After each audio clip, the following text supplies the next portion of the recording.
Hello everybody and welcome to Let's Look at Splice. This is a brand spanking new indie puzzler that has just come out for Steam, and it's actually really unique with respect to kind of like the gimmick of its puzzling. Like the central gimmick to this game is something that is very difficult for me to explain, but hopefully you'll be able to see it, and I'll do my best to kind of, Khan Academy what I am doing. But in spite of that, I think this game is really fantastic, and it's kind of like a super unique puzzler, which is something that I haven't come across in a long time. So let's get started with Splice here. The way Splice is organized is kind of like, you can almost imagine, it's almost like a platformer type situation where sequences exist and they are like our worlds. So this would be like sequence 1 is world 1, and then strands are levels within those worlds. So we're divided up into sequences and strands. Now we will start, let's start low, we'll start on sequence 1, strand 1. So you can just get an idea of how this game works. So the first thing I'm going to do is just kind of describe what we're looking at here. So you can see that we have these three kind of cylinders here. I mean, I guess technically they aren't cylinders, they're more like ellipses, but I'm not going to worry about it too much. Let's call them globules, and the way we want to defeat this level, or complete this level, is to organize these globules in the kind of outlines that have been provided here. So what we can do is we can grab this one, and maybe put it over here, and this will cause the molecule to kind of orient itself in three-dimensional, I guess two-dimensional space, in the way that we have basically been instructed to do so here. Now, this is one of one splice, which means splices are basically just like moves. We only have one move that we can make on this level, so we can't take two moves.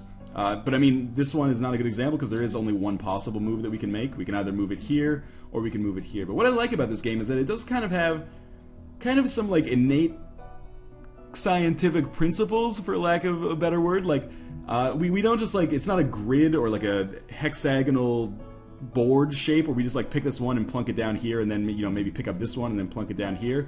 Instead, it's clear that these molecules are like attracted to each other, so or attracted on like this end, but maybe repel side to side. So when I put this one over here, it kind of orients itself in three-dimensional space in a different way. So what you kind of have to do, because the game doesn't really tutorialize anything, is work your way through these and just kind of discover how the mechanics of the game work for yourself. Like, look at this right now. The first time you see a screen like this, you're probably going to have no fucking idea what to do whatsoever. But by picking these up, we can see sort of, okay, where are the bonds here? Where's the connections made? These don't cost us splices. It's only when you actually change the positions. So we can see, okay, like this one's bonded to this. This one was bonded to this middle strand here, because sometimes it can be sort of difficult to tell. And this one is bonded also to that middle strand. So what we should be able to do, as I pick this up and you can see this orient itself like that, is just drop these two down in here. And we'll get ourselves a nice little like water-shaped molecule here, and then continue onwards. I'm terrible at puzzlers, and I am probably still terrible at Splice, despite sort of knowing what I'm doing, but I am half decent at science, so that is something that has, carried me well through my experience with Splice so far. So we can do, very simplistic things here. A lot of these are just going to be solved by trial and error the first time you play the game, because again, the game doesn't do a very good job of tutorializing its mechanics, which I think is actually a very smart decision, because instead, it leaves you to, like, it just kind of throws you into a screen like this for the first time, and you're like, oh man, what the hell do I do? But as you figure it out for yourself, it's actually pretty rewarding. So for example, on this one, I'll pick this up, and when you pick up a strand, when you pick up a strand, you can see how the other molecules, or how the other globules will react in relation. Like if you just took this one away, these ones would line up perfectly. So okay, well we're just going to probably slot this one over here then, and that is easy. Now the one cool thing about this game, there's a lot of cool things about this game, but one cool thing about this game is that there are puzzles that have the potential to be angelic, as they say in the game, not as people say in real life. But the way an angelic puzzle works, you can see we have 2 of 2 splices here. But if we can beat it in 1 splice or less, so I guess it's 0 splices, which is impossible, we get the angelic achievement for it, which basically means we didn't use all of the moves available to us, which is awesome. So what I'm going to do here is just pick this up quickly and see, where some of these things line up. That's obviously not what we want to do. Where do these bond? This one bonds over here, this one bonds over here. So I think we want to pick this up, and we can toss one of these down over here, and one of these down over... Nope, that's not right. One of these down over here. That'll do it. That's not angelic, but is it potentially angelic? We'll see when we... this one is potentially angelic. Okay, how are we going to do this then? Usually the levels will tell you which one is potentially angelic so that you can do it yourself. What if we did this? Just like that. Okay, that was way easier. So as you can see, there are multiple ways to solve the puzzles on each level. Oh, there's a finite number of ways, certainly. but there are multiple ways. So obviously things get more and more complex as you move along. I'm not sure if this one is potentially angelic, but even if it's not, the solution here looks very easy. I think after we finish the first 7 strands here, we will move on to maybe a little bit later of a section of the game. This is potentially angelic. How would we do this? How would we do this? What if we got rid of... So we have to be able to do this in only one splice, which seems crazy to me. If I took this away, popped it over here. Oh, that's exactly it. So, you know, sometimes these solutions, you know, are just going to happen randomly. So this will be, or not randomly, but there, I mean, there was conscious thought there, but I'm not going to go out on a limb and say that I intended to do that exactly. This isn't what I want to do. Let's restart this puzzle very quickly. I don't want to do this. We got 1, 2, 3, and then a branch off of it like that. And we got 2 splices that we can make here. If we move this over here, that didn't. What if we move this over here? And then we moved this over here. Okay, perfect. Like I said, it's one of those things where it's very difficult for me to explain how I understand the interactions between these things. It's only because I played the game for like an hour or so that has become apparent to me. There is a demo available of this on Steam, so I would encourage you to go check that out if you feel like you're super confused right now. Because in practice, like when you're actually viewing it right now, it might seem super confusing, but in practice it works really well. So we're gonna... It seems really kind of intuitive, let's say. So we're gonna mutate up to a little bit later here. Let's check out something from the middle of like sequence 2. And the way sequence 2 works is it introduces these new kind of molecules, and when you right-click, they actually split. So what we want to do, obviously, is make sure that we fill out all these spaces. But right now, we don't have nearly enough globules to fill out all of the holes here. So what we can do is split, but if we like move this one over here, we still don't have nearly enough. What we can do is instead maybe pop this bad boy down at the bottom, because this will also split everything that comes after it into 2. And then by just moving this over here... Wait, 1 second. Have I totally screwed this up? I'm moving this over here. Wait, we still don't have enough. How did I solve this the first time? Okay. I think here's what we have to do. We can bring this bad boy down here. Oh, 1 second. What if we move this up? No, we can't. Okay. This up here, and then this up here like this, and then split it. Okay, that worked perfectly. And that was angelic as well, which is something that I did not expect there. That might be the first time I've gotten angelic on that level. That was a little bit too complex for me, but we'll try this one anyway. The way I try to figure out these puzzles is, okay, well, we have how many globules? 1, 2, 3, 4, 5, 6, 7, 8, and we need 8 plus 4. So we need another 4. 1 split will take us to what we need, I think. But then how are we going to arrange this? We move this one like that. Oh, this isn't working. And no, I don't have enough. Okay, we got to restart here. What we got to do is toss 1 more of these, like right here. And I think that'll do it. Like if we move this one over here, and then we'll have to do this one over here as well. So that's not angelic, but it was a solution nonetheless. That's probably potentially angelic. Oh, maybe not. So we'll check out strand 2-7 here. Now we have 1, 2, 3. Well, we can't really do anything but split them here. But what I could do, I guess, is maybe split. Would another split just win this one? No. Okay. I'm gonna split, then maybe move this splitter over here, split again, and then move this one. Alright, perfectly. I feel like my commentary here has been a little bit stilted, because all I'm doing is saying, you know, split will move this, split will move this. But, you know, I'm doing my best to show off the gameplay, not necessarily explain it, because it is one of those things where, you know, like, well, let's get into a strand here. I can show you the tutorial in the game. This is how much they tutorialize things. You only have a few moves. Those are obviously your splices. Cells can have 1 or 2 children, and then the mouse controls, and that's it. So you kind of have to figure it out for yourself, so I don't want to ruin that experience of the game.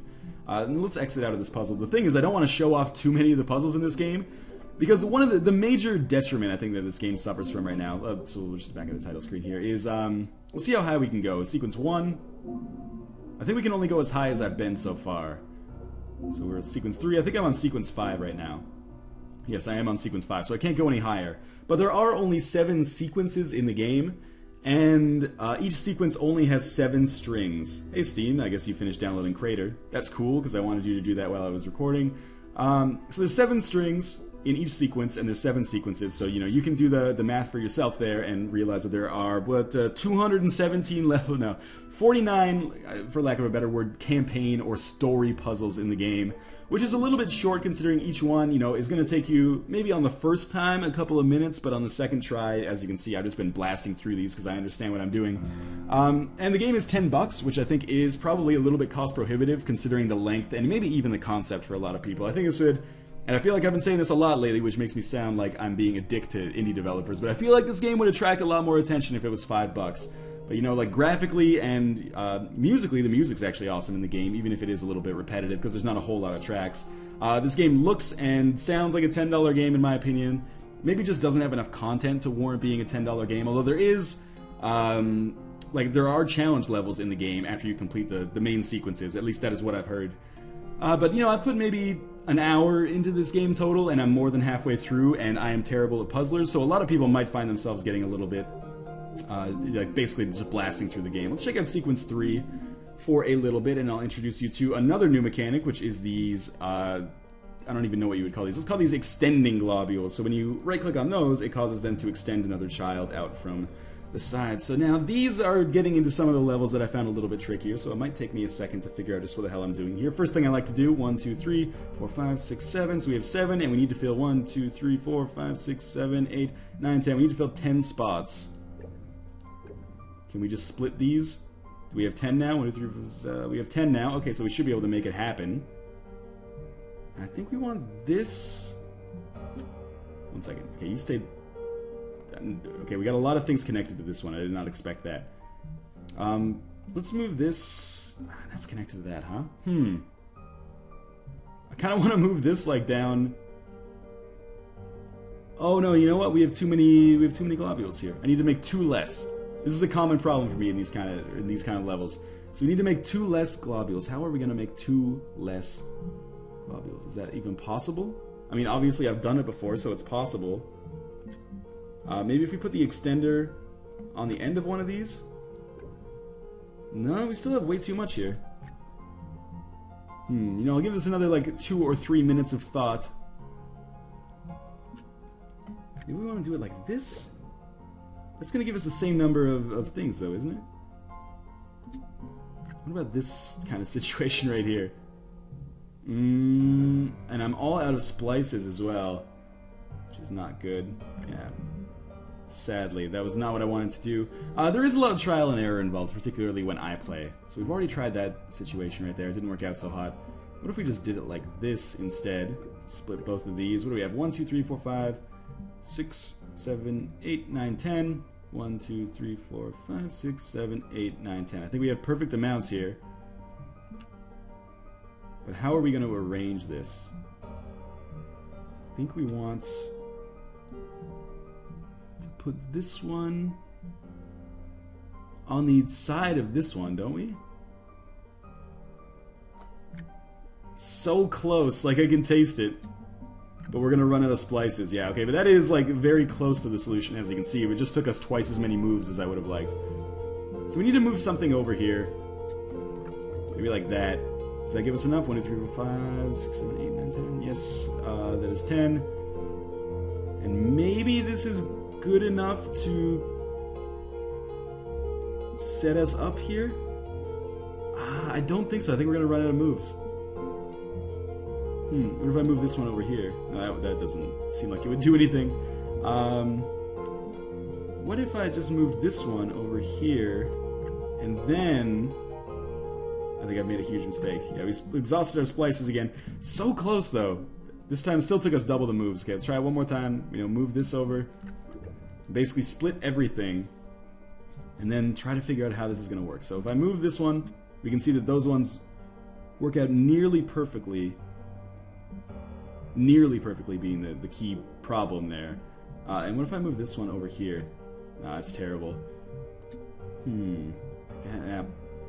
You know what, let's back out of this strand and go check out an earlier one, and hopefully I'll be able to demonstrate the extender quality a little bit better. So this one is obviously a little bit more simplistic. We got 1, 2, 3, 4, 5, 6, and we need to fill 9, which just means that should be it right there. 3, 4, 5, 6, 7, 8, 9, excellent. And then we just have to make sure that our bonds are appropriate here. So if I move this like this, think I put one here. What am I doing with myself here? I've totally screwed my own perception of what the hell is going on. Let's extend once. Pop this in here. I still have 2 more moves that I can make. Here's an easy one. Move this one here, and this one here. Excellent. Okay, that was definitely not... I'm guessing that this is a possibly angelic level, and I didn't do so hot. It is potentially angelic, but oh well. I at least solved it, so I'm not totally retarded with what I'm doing here. What about this one? 1, 2, 3, 4, 5. 1, 2, 3, 4, 5. So we need to fill 11, and we currently have 5. Let's extend first, if possible. Oh, God. I think that's too much. That's 9, 10, 11. Oh, that's perfect. Okay. And we still have 2 moves that we can make, but only 2 moves. I think if we just go like this, boom. Yeah, these... If you're missing my reasoning here, when I pull this off the end and then put it up here, this will cause like these two globule strands to repel each other and put ourselves into a perfect situation here. And then maybe I'll show you very quickly some Sequence 5, which is something that I have actually not taken a look at myself since I've gotten to it last night. But again, I don't want to show off too much of the game because there's not really that many puzzles in it altogether. So let's check out Sequence 5, Part 1. Oh, the other thing that has been introduced now, I think on Sequence 4, was these like killer globules. So I'll show you what happens with those quickly. If we click on those, they will actually kill all of the strands that came prior to them. And we are just going to solve this puzzle. Oh man, we're so close. We need like 2 more moves. Or, no, we still have too many. So the way that you want to make those X's work is basically by, if you have too many globules, you just want to pile ones that you don't need onto the X and then kill it. But how many... Okay, so just trying to think of what's going on right here. Is this enough? It's actually more than enough right now. And we have 2 X's. So what I would want to do... We need 1 more.